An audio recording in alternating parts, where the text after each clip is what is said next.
The shadow unveiled when you finally see the darkness within. Carl Jung once said, "One does not become enlightened by imagining figures of light, but by making the darkness conscious." That single sentence captures one of the most terrifying truths about personal growth, that real transformation does not begin with positivity, but with pain. It begins when you finally stop lying to yourself. When you stop pretending to be only good, kind, and moral, and face the parts of yourself you've denied, rejected, or buried. That confrontation is called meeting your shadow. And though it sounds like awakening, it often feels like dying. What is the shadow? In Jungian psychology, the shadow represents everything within you that your conscious mind refuses to accept. It is the collection of impulses, desires, fears, and emotions that don't fit the image you try to project. It's the jealousy behind your smile, the anger hidden behind your patience, the lust, envy, cowardice, and selfishness you pretend not to have. You build your identity around what you approve of, the qualities that win approval from society, family, or religion. Everything else you push into the dark basement of your psyche. Over time, that basement fills up. And though you may forget what you've hidden there, it never forgets you. The shadow waits. It leaks through your dreams, your triggers, your fears, your projections. You see it in others before you ever recognize it in yourself. That's why the people you hate for no reason usually reflect something unresolved inside you. The shock of self-recognition. The moment you face your shadow is not gentle. It's brutal, like watching your reflection crack open and reveal something monstrous underneath. You realize you are not who you believed yourself to be. You are capable of things you judged others for. You have the potential for cruelty, hypocrisy, manipulation, and deceit, the same things you condemn in the world. It's not that you suddenly become dark. You simply see what was always there.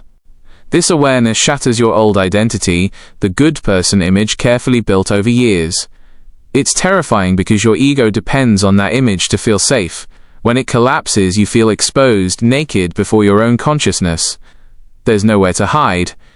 This is why shadow work feels like losing yourself, because in a sense you do. You lose the illusion of who you thought you were. Why it feels like death. The ego's primary job is to maintain a stable sense of identity.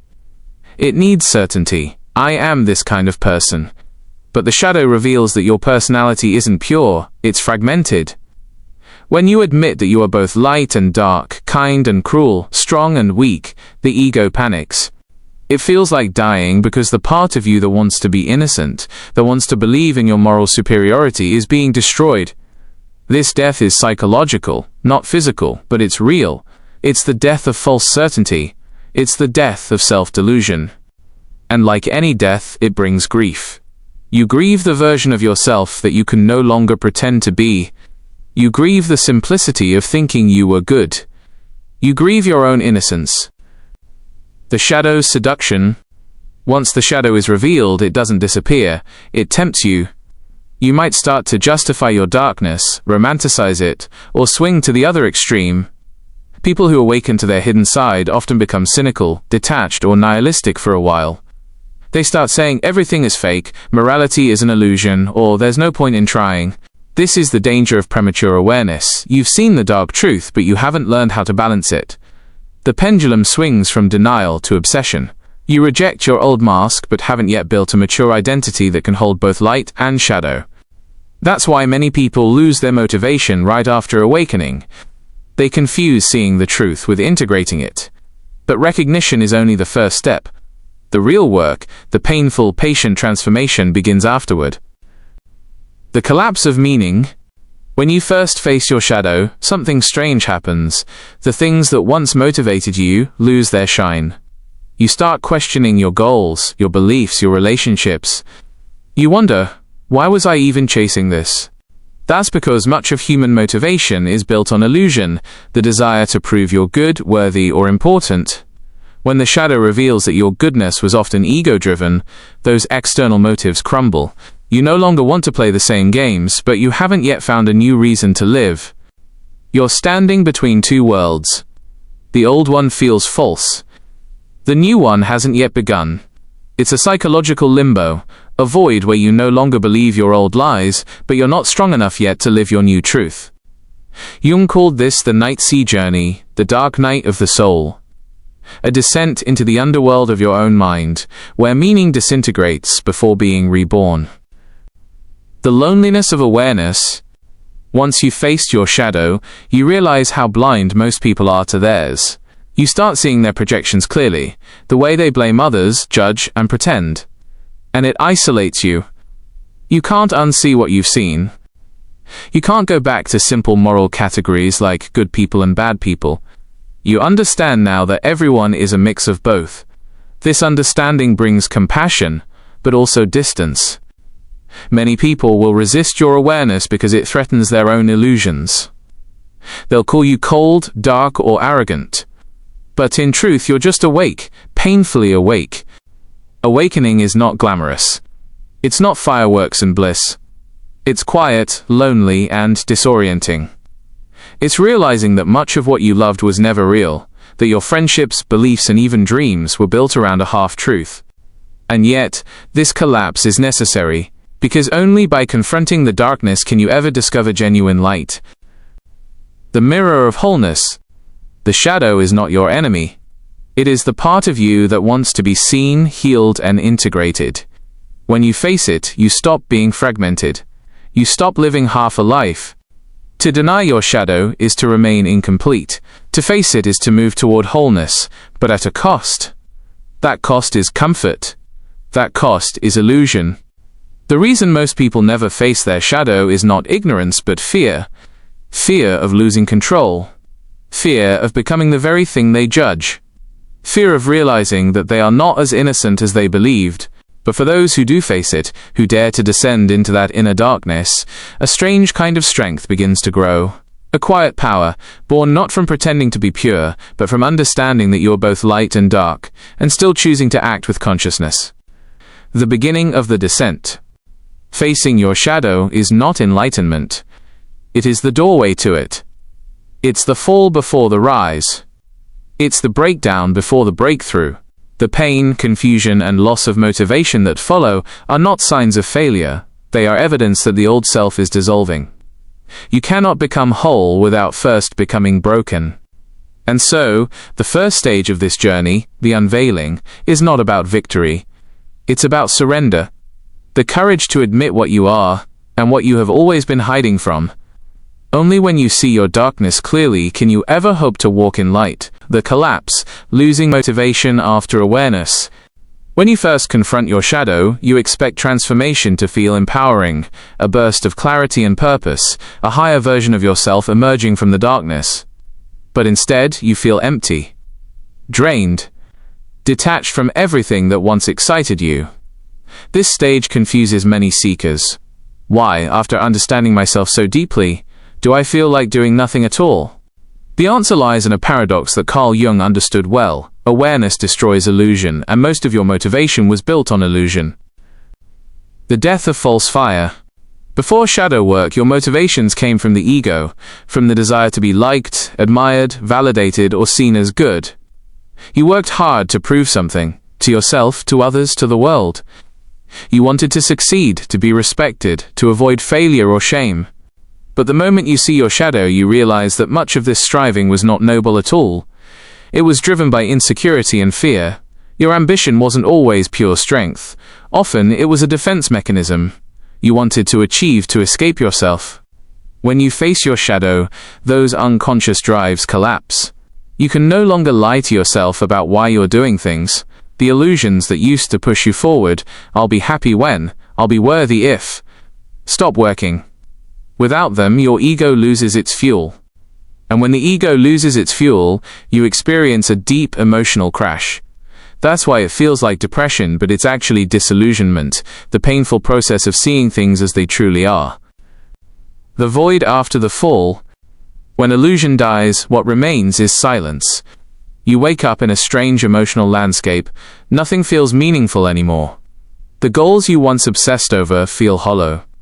The relationships that once defined you seem fragile. Even your old dreams lose their color. This is the void, the psychological space between death and rebirth. It's what mystics call the dark night of the soul. It's the moment after your old self dies, but before your new self is born. In this stage, you're not lazy, you're lost. You've lost your emotional scaffolding, the structures that gave you a sense of direction. And though it feels hopeless, this collapse is necessary. Because before you can build authentic motivation, you must first tear down the fake one. Ego resistance, the inner war. The ego doesn't want to die. Even after facing your shadow, it tries to rebuild itself. It whispers, "Go back to how things were. You were happier before you overthought everything." It tempts you with old habits, distraction, denial, pleasure, pride. You may find yourself wanting to reattach to your old goals, even though you know they're hollow. You may crave validation again just to feel alive. But every time you try to return to your old identity, something inside resists. It no longer fits. This is the internal war between the old self that wants to survive and the new self that's trying to emerge. It's exhausting because you're living between two realities. Part of you still wants to chase. The other part wants to rest. Part of you still desires the mask. The other part demands truth. Until one of them wins, or rather, until they integrate, motivation will feel impossible. The collapse of meaning systems. Every person lives inside a meaning system, a framework of beliefs that gives life direction. Religion, success, morality, love. These are scaffolds that hold the self together. Shadow work dismantles them. You start seeing through the illusions of reward and punishment, of good and evil. You realize that your beliefs were often coping mechanisms, not truths. When those fall apart, life feels meaningless. This phase is crucial because you cannot rebuild genuine purpose until you've destroyed the artificial one. It's like demolishing a crumbling house before constructing a stronger foundation. Jung called this process enantiodromia, the tendency of things to turn into their opposites. The pursuit of light leads you into darkness. The search for meaning takes you through meaninglessness. The ego's pursuit of happiness leads to its own undoing. But out of this collapse, a new consciousness is born, one that is not dependent on illusion to feel alive. The fatigue of awareness. Awareness is heavy. The moment you start seeing the patterns behind human behavior, including your own, life becomes painfully transparent. You notice manipulation in kindness, selfishness in generosity, fear in ambition. You see how much of society runs on ego, how much of your own choices were driven by fear of rejection. At first, this awareness feels empowering. But over time, it becomes exhausting. It's like suddenly being able to see the machinery behind the play. The illusion disappears, but so does the magic. You can't go back to unseeing. You can't unlearn what you know. And until you learn to live with that awareness without cynicism, you'll feel detached from life itself. This emotional fatigue, the burnout of constant awareness, is another reason motivation fades. You no longer chase illusions, but you haven't yet found a higher purpose to replace them. Disillusionment as detox. Losing motivation after shadow work is not regression, it's purification. It's your psyche detoxing from egoic energy. The excitement you used to feel about achievement, attention, and validation was not true joy, it was adrenaline. Now that illusion is gone, your nervous system enters withdrawal. This withdrawal can feel like depression, emptiness, or existential dread. But it's actually a sign that your inner chemistry is recalibrating. Your psyche is learning to function without the constant noise of ego stimulation. It's painful because it's silent, and silence feels unbearable when you've lived your whole life inside mental chaos. The collapse is not punishment, it's purification. The myth of constant growth. One of the most dangerous spiritual lies is that awakening makes you feel better immediately. Real growth isn't linear. It's cyclical: illumination, collapse, integration, rebirth. After illumination comes the descent. After clarity comes confusion. You have to fall apart before you can rise higher. Carl Jung called this process individuation, becoming whole by integrating all the fragmented parts of yourself. But individuation demands the destruction of the old personality. And destruction by nature doesn't feel good. So when motivation dies, it doesn't mean you're failing, it means something deeper is forming beneath the surface. The seed must rot before it can sprout. The loneliness of transition. This stage isolates you. You feel disconnected from friends, goals, even from your own emotions. The people around you still chase illusions, career, validation, pleasure, while you're standing in the ruins of your old self, unable to care about the same things. It's easy to start believing something's wrong with you.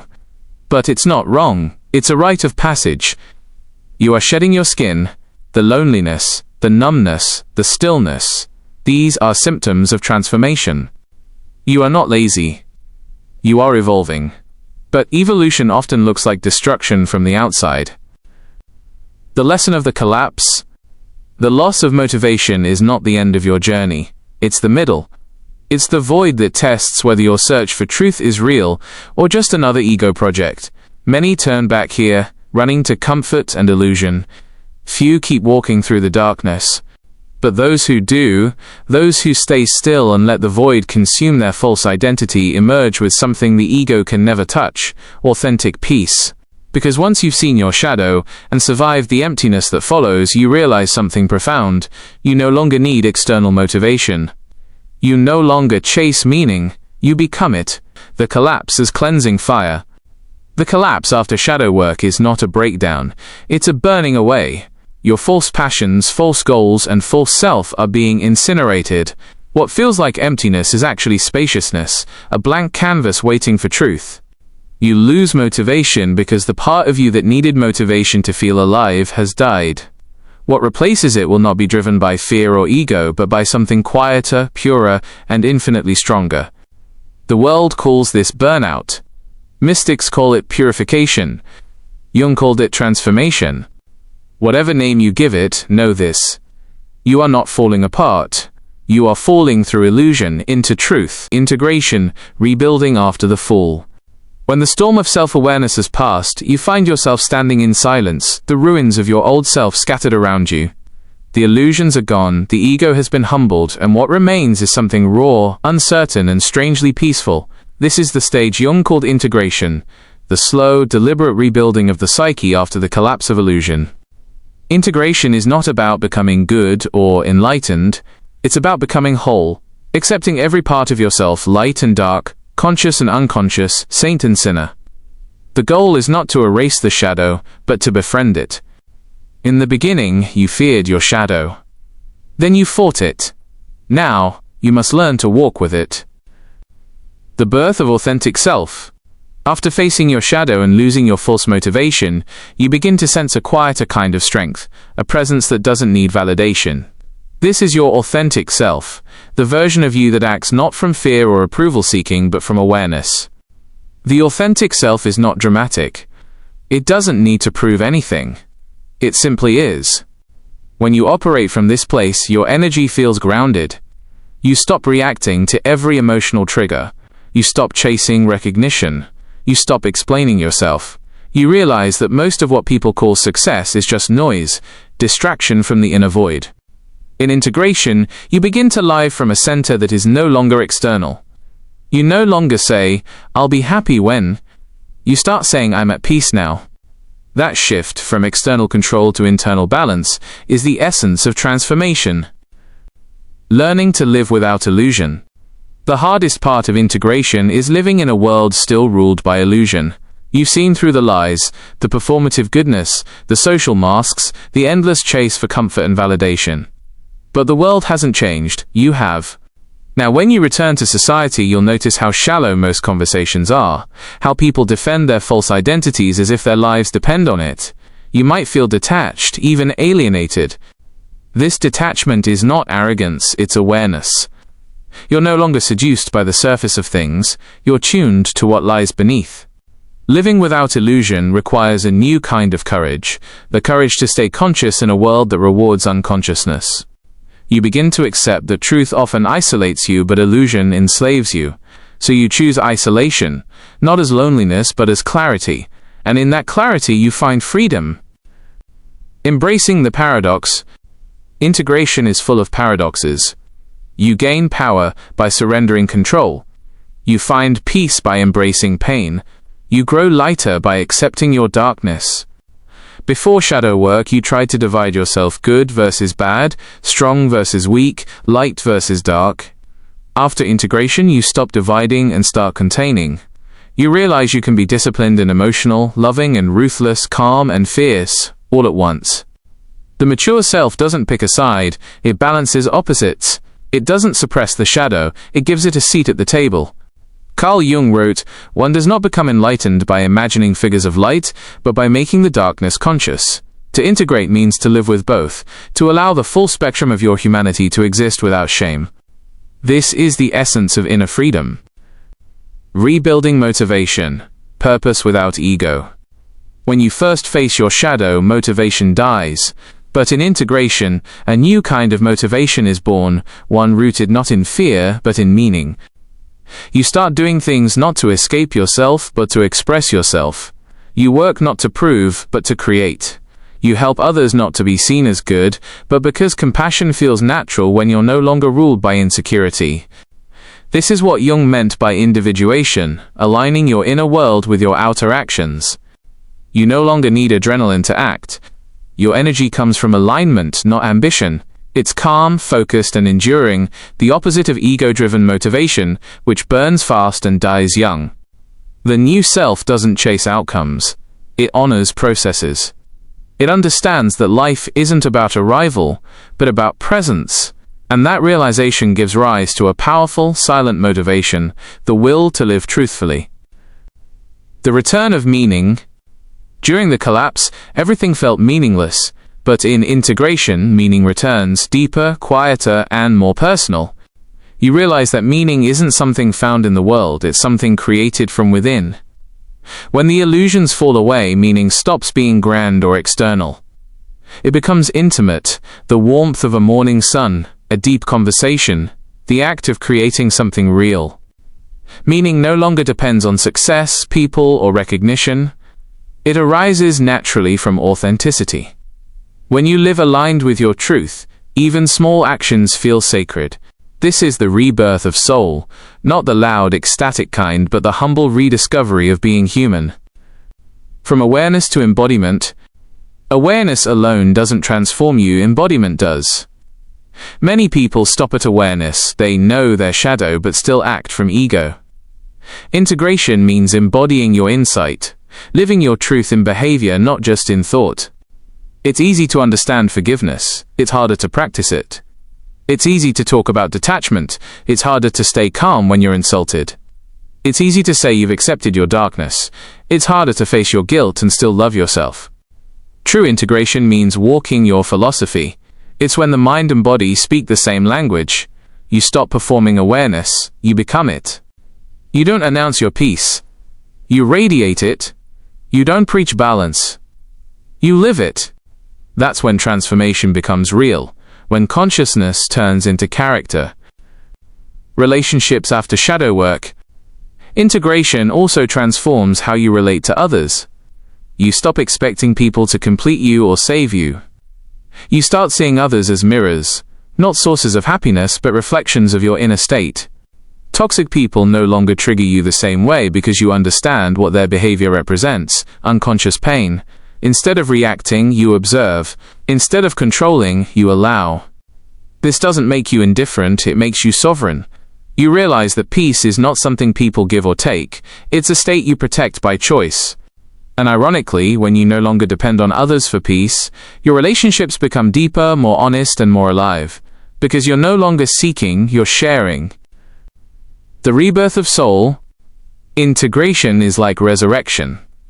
The ego has died, the illusions are gone, and in their place, something timeless awakens, the soul.